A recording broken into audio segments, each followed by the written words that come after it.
Hey y'all, it's your girl Gemini Jazz with House of Chiron, and we are back with another episode of Galactic Gossip. Yes, indeed, we are. So, I just want to say thank you all, first and foremost, for being patient with me. I was really sick. Not really, really, really really sick. It was just like average sickness. Um, yeah, so that lasted for about a good 5, 6, 7 days. So I miss doing the Galactic Gossip bi weekly. So we are just going to catch up with what's going on this week. So this will be the Galactic Gossip starting today. What is today?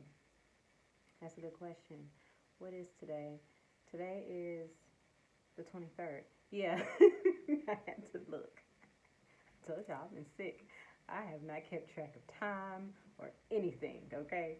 So, from the 23rd all the way until the 31st, so we're going to do the full 7 days. So, this is going to be the energy that is wrapping up October, and then I will see you all back again November 1st. So, let's get into it. All right, so we are here in Scorpio season. Welcome to Scorpio season. Welcome to spooky season. Yes, and happy solar return to all you beautiful Scorpio people with your deep energy and your exuding passion all over you. Yes, I hope y'all have a wonderful birthday season, a wonderful Scorpio season to everyone. Dive deep as you can, as you may, if you dare. Okay, so now that the sun has shifted into Scorpio season, our focus is going to be on a lot of those Scorpio themes. We're going to start diving deep into our psyche, right? Because that is what Scorpio rules. Scorpio rules the psyche, is also the ruler of karma and debt and resources that you share with other people. It's also of intimate relationships. Now, intimate relationships doesn't necessarily mean, your partner or, romantic relationships. It's intimate relationships with all those who you are intimate with. So that includes family as well because, we share parts of ourselves. That's intimacy. So it's about all of these things. So you might start finding yourself focusing on healing more because that is also Scorpio energy. Healing your psyche, doing some mental health. You might find yourself into therapy during this season or looking to, seek some therapy. It's so many possibilities because the eighth house in Scorpio and Pluto, they just rule so many different things. It could really be any of these things. So with it being Scorpio season, Mercury is also here, but it's in retrograde. It's getting ready to go back into Libra. We're going to talk about that, but right now it's in Scorpio and it is drudging up all of these things, these secrets, and mostly secrets about ourselves that we have kept hidden from ourselves. I mean, there could be some secrets coming up because, now Pluto is direct, could be coming up with others and other things, maybe even business, even in work. Who knows? Things are coming up. Things are being brought to the surface.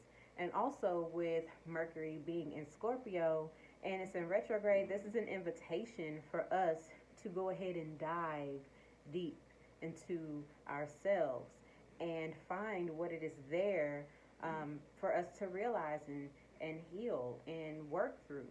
So we've already previously talked about that, so I'm not going to dive too deep into the Mercury Scorpio energy, but I will talk about how it is going to be transiting back into Libra on the 27th.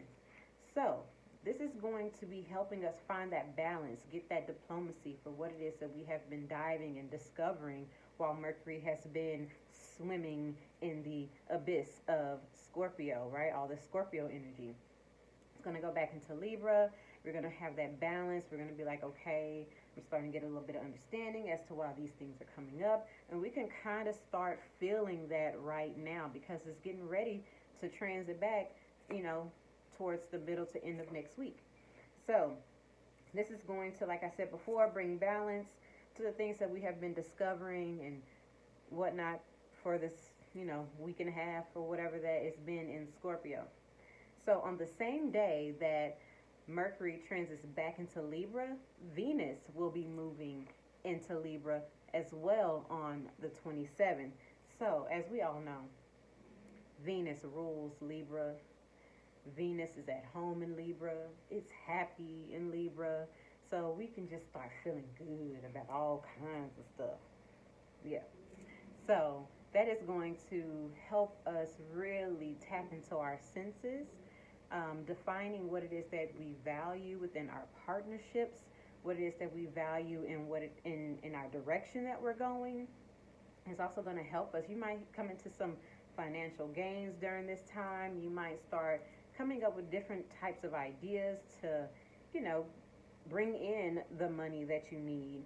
Finding value in the environment and the beautiful things around.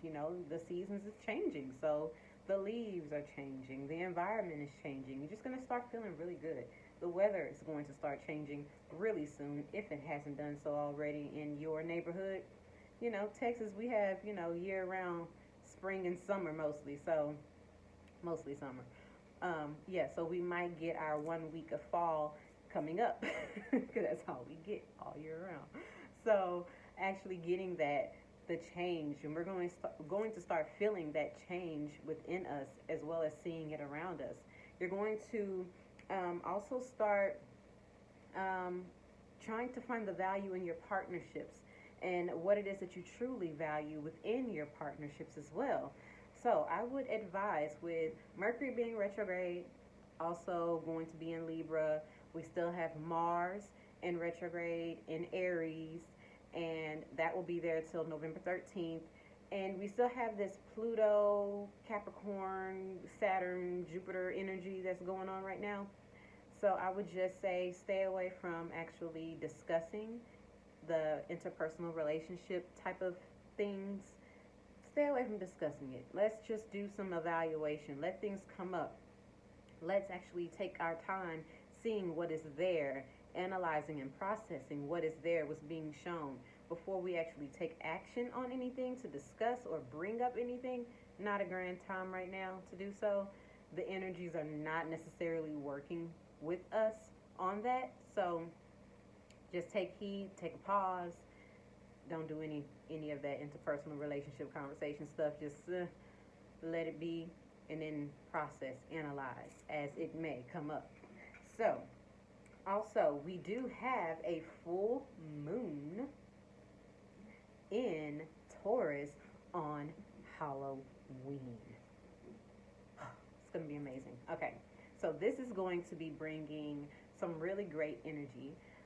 Something good to work with, right? Because it's been really, really hard lately. I don't know about y'all, but for me, it's been really hard, okay?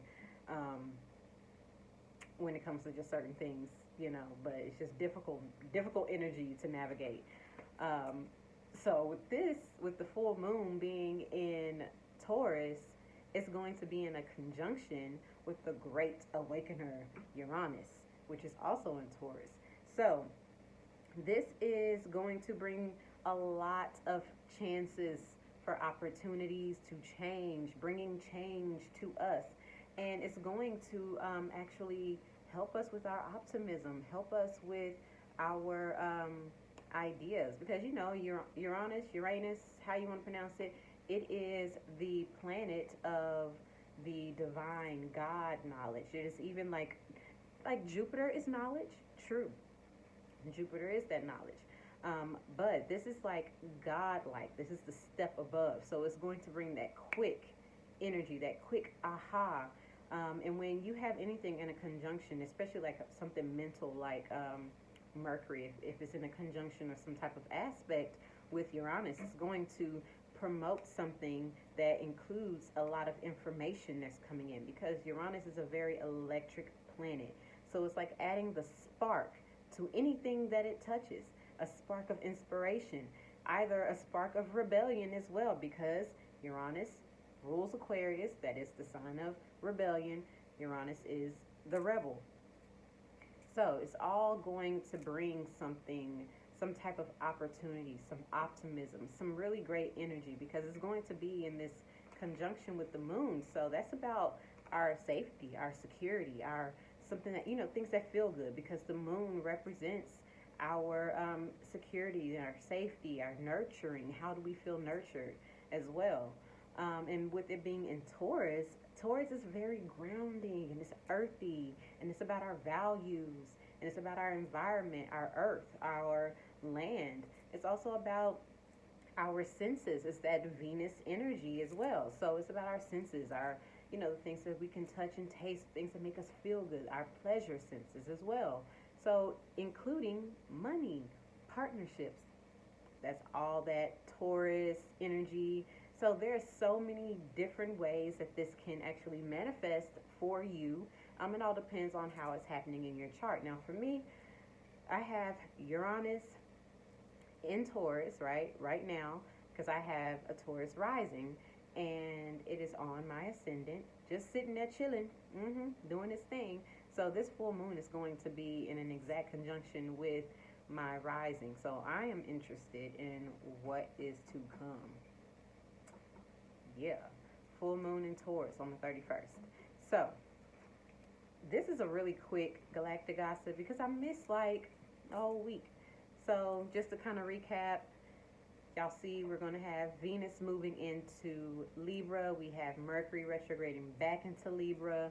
And then we have the full moon coming at the end of the month on the 31st on Halloween.